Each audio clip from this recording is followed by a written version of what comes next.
মানুষ মাত্রই মরণশীল, মৃত্যু এক অনিবার্য সত্য। কবে, কোথায়, কিভাবে এটা কেউ জানে না। তবে ইসলামে মৃত্যুর ধরন অনেক সময় হয়ে ওঠে মর্যাদার মাপকাঠি। মৃত্যুর মধ্যে সর্বোত্তম ও সম্মানজনক মৃত্যু হলো শহীদি মৃত্যু। প্রশ্ন হলো, কারা শহীদের মর্যাদা পাবেন? সহিহ বুখারী হাদিসে বলা হয়েছে, শহীদ মানেই শুধু যুদ্ধক্ষেত্রে নিহত ব্যক্তি। এ ধারণা ইসলামের পূর্ণ চিত্র নয়। নবীজি সাল্লাল্লাহু আলাইহি ওয়াসাল্লাম নিজেই শহীদ হওয়ার আকাঙ্ক্ষা প্রকাশ করেছেন এবং তার হাদিসে শহীদের পরিধি বিস্তৃত করে দিয়েছেন।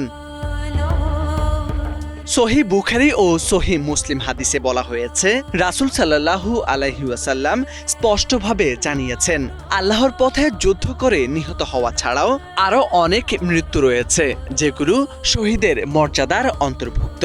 মহামারীতে মৃত্যুবরণকারী, পানিতে ডুবে যাওয়া ব্যক্তি, পেটের রোগে আক্রান্ত হয়ে মারা যাওয়া মানুষ, আগুনে পুড়ে নিহত ব্যক্তি, ধ্বংসস্তূপের নিচে চাপা পড়ে মারা যাওয়া মানুষ, প্রসবকালীন সময়ে মৃত্যুবরণকারী নারী, এদের সবাইকে নবীজি শহীদের মর্যাদার সুসংবাদ দিয়েছেন। এখানেই শেষ নয়। সহিহ মুসলিম ও সুনান তিরমিজিতে বলা হয়েছে, নবীজি বলেছেন, যে ব্যক্তি তার দিন রক্ষায় নিহত হয়, যে ব্যক্তি নিজের জীবন রক্ষায় নিহত হন, যে ব্যক্তি নিজের সম্পদ বা পরিবার রক্ষার্থে নিহত হন, তিনিও শহীদ। এমনকি মজলুম অবস্থায় নির্যাতনের শিকার হয়ে নিহত ব্যক্তিও শহীদের মর্যাদা পাবেন।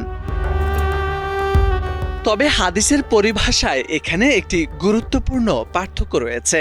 ইসলামের শহীদ দুই প্রকার, হাকিকি বা প্রকৃত শহীদ এবং হুকুমি বা বিধানগত শহীদ। হাকিকি শহীদ হবেন আল্লাহর পথে যুদ্ধরত অবস্থায় সঠিক নিয়তে নির্দোষভাবে নিহত হন এমন ব্যক্তি।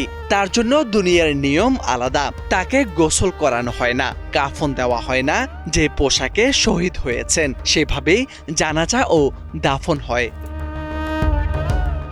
আর হুকুমি শহীদ হলেন তারা, যাদের মৃত্যুকে নবীজি শহীদের মর্যাদার সঙ্গে যুক্ত করেছেন। তারা দুনিয়াতে সাধারণ মৃত ব্যক্তির মতো গোসল, কাফন ও জানাজার বিধান পাবেন, কিন্তু আখিরাতে তারা শহীদের সওয়াব ও মর্যাদা লাভ করবেন। তবে প্রকৃত শহীদের জন্য শর্তও কঠিন। মুসলমান হতে হবে, প্রাপ্তবয়স্ক ও বোধ সম্পন্ন হতে হবে, নির্দোষভাবে নিহত হতে হবে, মৃত্যুর পর দীর্ঘ সময় জীবিত থাকার সুযোগ পাওয়া যাবে না। এমন নানা শর্ত পূরণ হলে তবেই কেউ হাকিকি শহীদ গণ্য হবেন বলেও জানানো হয়েছে ইসলাম ধর্মে। হাদিসের পরিভাষায় সবচেয়ে গুরুত্বপূর্ণ বিষয় হলো নিয়ত।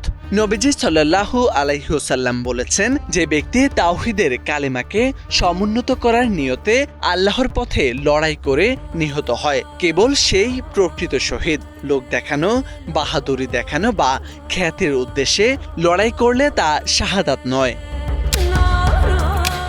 মোরশেদ আলম, বাংলা ভিশন।